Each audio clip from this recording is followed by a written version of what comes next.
ini? Nggak masuk hari ini? Siapa yang nggak masuk?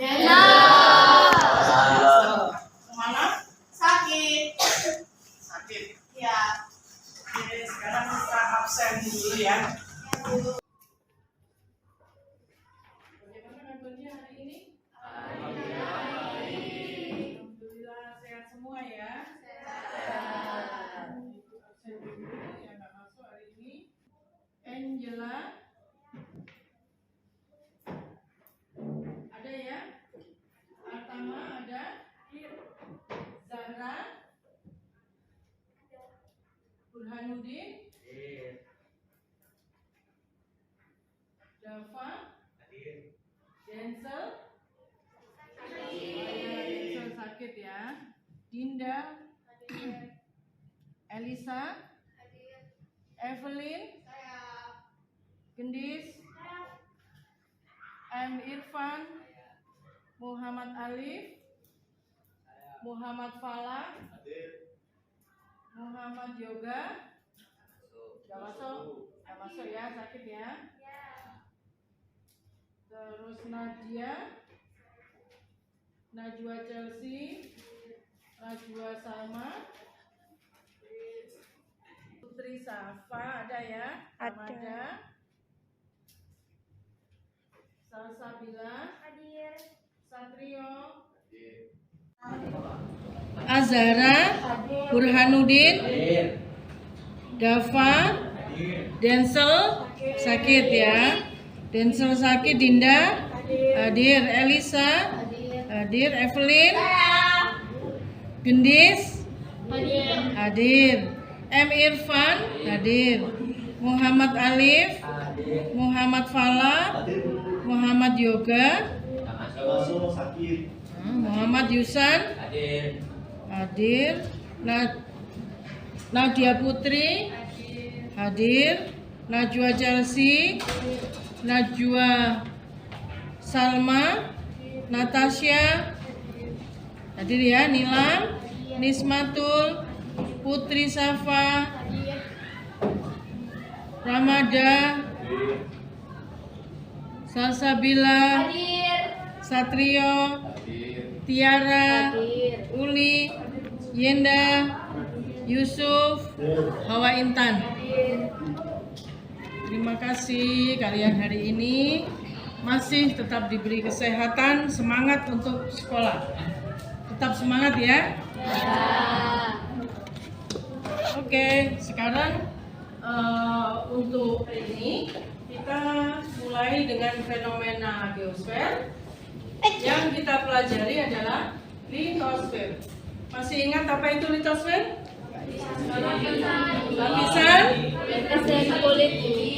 Lapisan kulit bumi. Ya, jadi litosfer. Ini ya. Jadi kamu lihat ini gambar yang sudah dari Bapak tulis ya. Litosfer itu asal katanya dari litos dan sfer. Di mana litos itu adalah bumi atau batuan bisa. Terus sfer adalah lapisan. Sehingga bila dipanjangkan litosfer itu adalah lapisan batuan. Jadi di mana lapisan litosfer ini tersusun atas. Nah ini ya, jadi ada kerak benua, ada kerak samudra. Nah di situ kenapa dinamakan kerak benua dan kerak samudra? Karena memang bumi kita ini ya diciptakan ya, ini bumi kita ini diciptakan sebagai bumi yang keras ya. Nah kalau sudah keras maka yang tinggal di atas permukaan bumi itu tidak terbakar, tidak terperosok ya, tidak jebol buminya ya, karena dilapisi oleh dua lapisan keras yaitu kerak samudra dan kerak benua. Nah, kerak samudra dan kerak benua ya itu juga dilapisi lagi dengan lapisan sima dan sial. Ya, ada yang tahu apa itu sima? Lapisan sima? Angkat tangan ya. Lapisan kulit bumi yang tersusun atas unsur-unsur silikon dan magnesium dalam bentuk senyawa CO2 Betul. Jadi SiMa itu adalah silisium magnesium.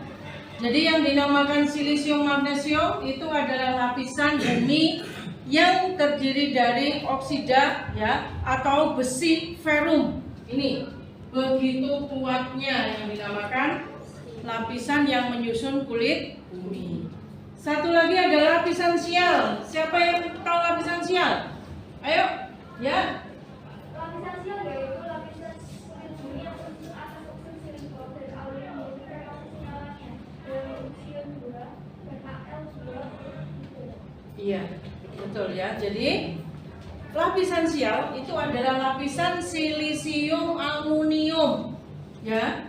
Jadi lapisan tersebut ini juga termasuk lapisan yang sangat kuat sehingga ya ini adalah penyusun litosfer supaya ya lapisan kulit bumi kita itu apabila ditinggali oleh semua makhluk hidup itu tidak ambrol, tidak jebol gitu ya. Nah, terus berikutnya nah, ada dua tenaga yang membentuk muka bumi kita itu. Yaitu tenaga, ada yang tahu? Ayo yang lain, tenaga apa pembentuk muka bumi? Ya, ayo. Tenaga endogen sama Tenaga eksogen. ya, tenaga endogen dan tenaga eksogen. Ada yang tahu tenaga endogen itu apa? Ayo angkat tangan dijawab. Tenaga yang berasal dari bumi dan bersifat membangun. Betul. Jadi tenaga endogen itu adalah tenaga yang berasal dari dalam bumi yang sifatnya membangun. Membangun apa, Bu? Membangun rumah kah? Membangun gedung kah? Ya. Dalam artian tenaga endogen itu adalah terdiri dari tenaga tektonisme dan vulkanisme. Ya. Kalian tahu bahwa tektonisme itu adalah peristiwa apa? Bergesernya lapisan kulit bumi. Contohnya gempa. Itu adalah tenaga tektonisme. Dan tektonisme itu nanti yang akan ya menjadikan bumi kita ini bermacam-macam bentuk, bermacam-macam relief ya. Jadi di situ nanti akan terjadi patahan ya. Ini patahan itu seperti ini gambarnya. Nah, patahan ini ya, ini nanti yang atas ini namanya horst ya. Horst itu adalah tanah yang lebih tinggi dari daerah sekitarnya. Terus yang kedua ini adalah graben. Nah, graben ini adalah tanah yang lebih rendah dari daerah sekitarnya. Ini hasil daripada peristiwa tektonisme. Terus yang kedua di sini ada vulkanisme. Ada yang tahu vulkanisme? Ayo, siapa yang tahu vulkanisme? Peristiwa yang berhubungan dengan gunung api, itu namanya vulkanisme. Ya, jadi vulkanisme itu adalah adanya gunung api yang meletus. Ya, di situ nanti ada tanda-tanda gunung api meletus. Terus pasca vulkanik. Nah, itu ada pada vulkanisme, ya. Nah, terus yang kedua adalah tenaga eksogen. Ada yang tahu tenaga eksogen? Ya, Zara. Yang berasal dari luar perut bumi. Ya, tenaga eksogen itu adalah tenaga yang berasal dari luar kulit bumi. Contohnya apa, Ma? Erosi, perakukan, bekas wasting sama sedimentasi. Betul. Jadi tenaga eksogen itu adalah tenaga yang berasal dari luar kulit bumi yang sifatnya merusak. Kenapa harus merusak? Karena memang keberadaannya itu selalu apa? Membuat bumi kita itu atau membuat lapisan kulit bumi kita itu menjadi hilang atau rusak. Contohnya adalah erosi. Ya, erosi itu adalah pengikisan. Jadi apapun yang dilalui oleh air, misalkan air itu mengalirnya sangat deras, maka yang dilalui akan tergerus. Itu namanya erosi, namanya tenaga eksogen. Ya. Terus ada lagi yang namanya mass wasting. Mass wasting itu adalah tanah amblas. Loh, kenapa kok tanah dikatakan amblas? Karena memang lapisan tanah bagian atas hilang, ya hilang, terutama hilang kesuburannya karena terjadi erosi tadi, ya terjadi pengikisan. Ini namanya tenaga eksogen. Terus kalau kamu lihat ini ya, irisan. Jadi gambar ini tidak lain adalah irisan daripada bumi yang ada di sini ya, sehingga dikeluarkan. Nah, lapisan bumi itu yang pertama, ini yang kayak ada rumputnya ini ya. Ini adalah lapisan bumi bagian atas, di mana di situ memiliki kesuburan yang bagus, dipakai untuk tempat tumbuhnya tanaman, tempat tinggalnya manusia, ya, tempat tinggalnya hewan. Terus bawahnya ini ada lapisan mantel atau selimut, ya. Jadi andaikan kalian itu kehujanan, pasti kalian pakai selimut. Nah, kalau di dalam bumi juga demikian, bumi itu memiliki selimut, memiliki lapisan mantel. Karena memang bumi itu memiliki dapur magma yang sangat panas. Apabila dapur magma itu ya tidak dilindungi oleh lapisan mantel, maka bumi kita itu akan hancur, panas. Kita yang tinggal di situ itu juga akan kepanasan. Makanya di sini ada lapisan selimut. Terus lapisan yang paling bawah di sini ada inti bumi. Nah, inti bumi ini tempatnya dapur magma. Jadi magmanya itu tidak pernah bisa berhenti ya.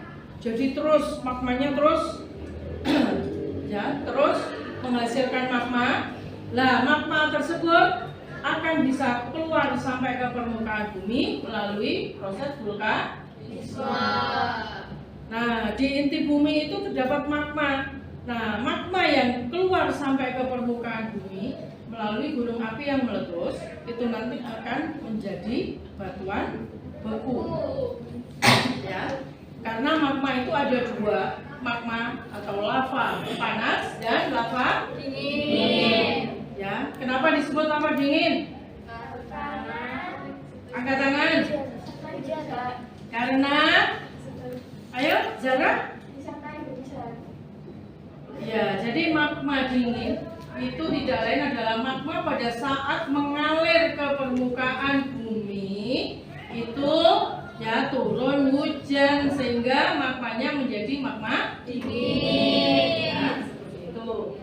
Terus berikutnya ya di sini ya inti bumi ya, inti bumi ini juga di situ coba kamu lihat. Kalau di buku yang kamu gambar itu di sini warnanya kuning ya, kuning terus keluarnya adalah merah ya. Kamu bisa membayangkan begitu panasnya ya, begitu pijarnya itu lava itu ya. Terus berikutnya ada 3 batuan yang menyusun litosfer. Yang pertama ini ada batuan beku ya. Kenapa di situ dikatakan batuan beku? Karena prosesnya melalui pembekuan. Ada yang tahu? Apa definisi batuan beku? Ayo, Artama, silakan. Batuan beku merupakan batuan yang terbuat dari magma pijar yang membeku dan mudah dibakar karena proses pendinginan. Iya, betul. Ya, jadi batuan beku itu tidak lain adalah batuan yang asalnya dari magma. Ya, yang keluar sampai ke permukaan bumi pada saat proses vulkanisme sehingga magma tersebut akan membeku di luar permukaan bumi. Itulah yang dinamakan batuan beku. Ya, kalau kamu pernah bermain-main di pegunungan, kok di daerah gunung itu banyak terdapat batu-batuan yang keleran ya. terutama batuan yang gede-gede, yang besar-besar, itu tidak lain adalah batuan beku. Ya, jadi tidak diciptakan oleh nenek sihir yang celing tiba-tiba ada, tidak. Tapi batuan tersebut asalnya dari pembekuan magma. Itu ya. Terus yang kedua di sini ada batuan sedimen. Ayo, siapa yang bisa batuan sedimen? Ya, bilang. Batuan sedimen adalah batuan yang telah terbentuk di permukaan bumi yang mengalami pelapukan. Ya betul. Jadi batuan sedimentasi. Ya, ini terbentuk karena adanya batuan beku yang mengalami pelapukan sehingga akan terjadi sedimentasi. Itu biasanya siapa yang melakukan adalah tenaga eksogen.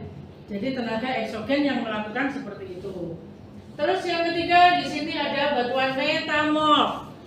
Ya, ayo siapa lagi? Batuan metamorf? Ya. Batuan metamorf adalah batuan yang telah mengalami perubahan baik fisik maupun kimianya sehingga menjadi berbeda dari batuan induknya. Iya, betul. Itu yang dinamakan batuan metamorf atau bahasa lainnya adalah batuan malihan. Ya, batuan malihan itu adalah batuan metamorf di mana batuan beku yang sudah mengalami perubahan. Ya, tadi sudah dicontohkan bahwasannya batu bara itu termasuk ke dalam batuan metamorf. Ya, karena kenapa kok batu bara? Batu bara itu asalnya dari hutan bakau yang mengalami apa? Proses inkolen. Proses inkolen itu apa? Adalah proses di mana ya, proses inkolen itu proses di mana suatu massa itu terus memampar ke bawah ya, akhirnya itu namanya proses inkolen. Gitu ya. Itu namanya batuan metamorf. Sudah? Kira-kira apa lagi yang perlu ditanyakan? Silakan yang mau tanya. Ayo, yang mau tanya siapa? Angkat tangan. Ayo. Apa kira-kira pengaruh positif vulkanis? Angkat tangan dulu. Ayo, sebutkan nama. Evelyn. Ya. Apa kira-kira pengaruh positif dari vulkanis? Vulkanisme Ya. untuk kehidupan sehari-hari. Ayo, ada yang mau jawab? Pengaruh gunung api meletus ya untuk kehidupan sehari-hari. Ya, Zara? Membuat tanah di sekitarnya jadi subur. Terus sumber bahan galian, misalnya galerang, besi, emas.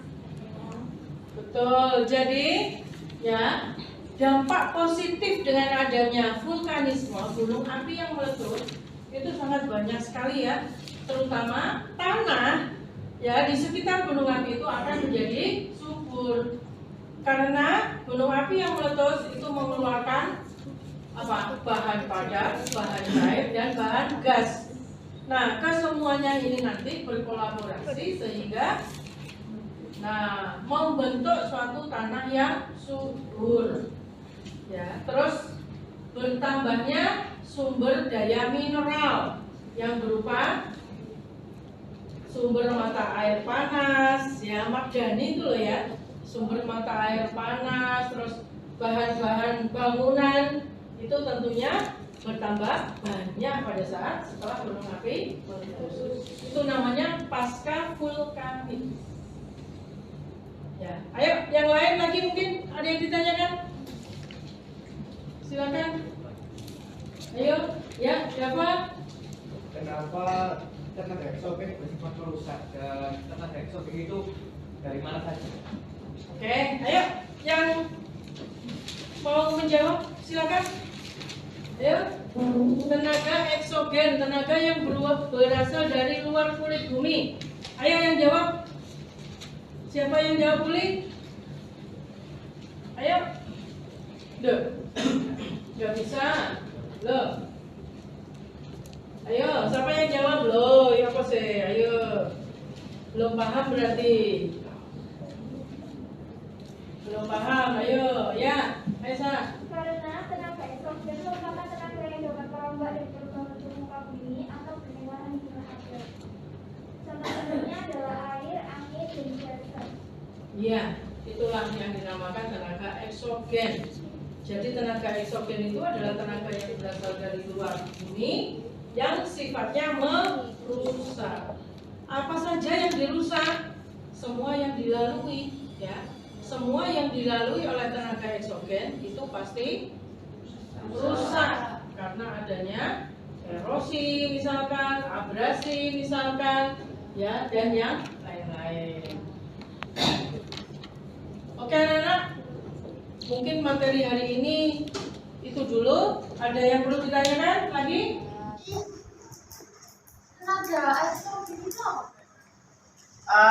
Tenaga eksogen seperti namanya yang tadi sudah dijelaskan.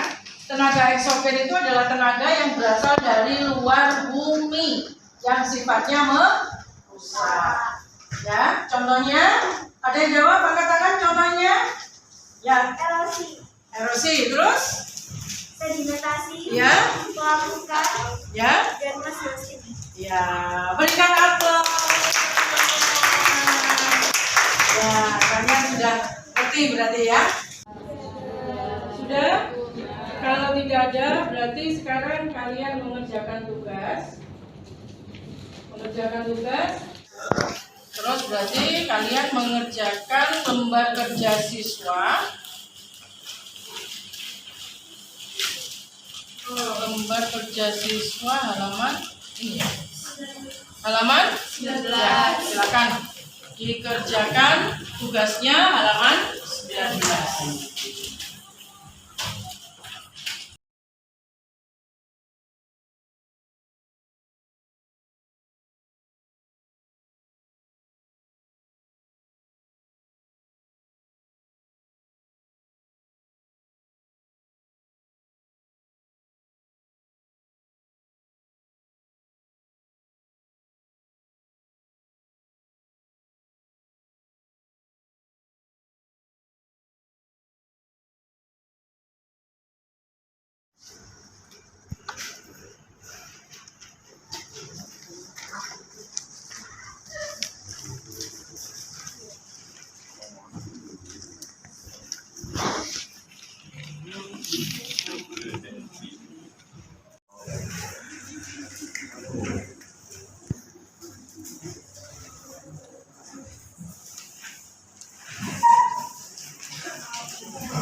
Kalian mengalami kesulitan, boleh pengerjaannya berkelompok ya, secara berkelompok. Ayo silakan dikerjakan.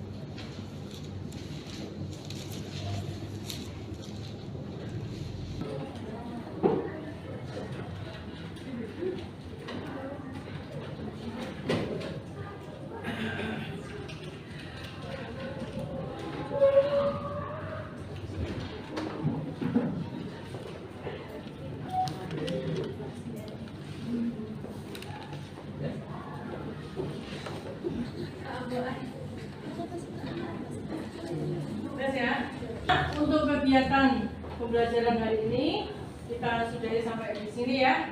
Jadi Mungkin ada yang bisa menyimpulkan untuk kegiatan belajar hari ini tadi? Kesimpulannya, ya, Salsa? Kesimpulan dari pembelajaran hari ini adalah litosfer adalah bagian terluar dari bumi yang padat. Litosfer meliputi bagian atas mantel dan kerak bumi menjadi bagian terluar dari struktur bumi. Litosfer sendiri lapisan kulit yang tersusun dari batuan dan mineral. Batuan pada litosfer adalah batuan beku, batuan sedimen, dan batuan metamorf. Litosfer terdiri dari 3 jenis material utama sebagai bahan dasar. Pengaruh litosfer pada lingkungan, komponen pada lingkungan, seperti biosfer, xerisfer, daerah bekuan dan daerah beku, hidrosfer air, dan atau. Jadi, ya, untuk pembelajaran hari ini adalah fenomena geosfer. Yang kita pelajari adalah litosfer, di mana litosfer itu tersusun atas berbagai macam batuan, ya, sehingga litosfer itu akan kuat apabila ditinggali makhluk hidup di atasnya. Terima kasih atas perhatiannya. Sampai ketemu lagi di materi berikutnya. Terima kasih anak-anak. Wassalamualaikum warahmatullahi wabarakatuh. Waalaikumsalam warahmatullahi wabarakatuh. Terima kasih juga Bu Yuni. Sama-sama. Sampai ketemu lagi.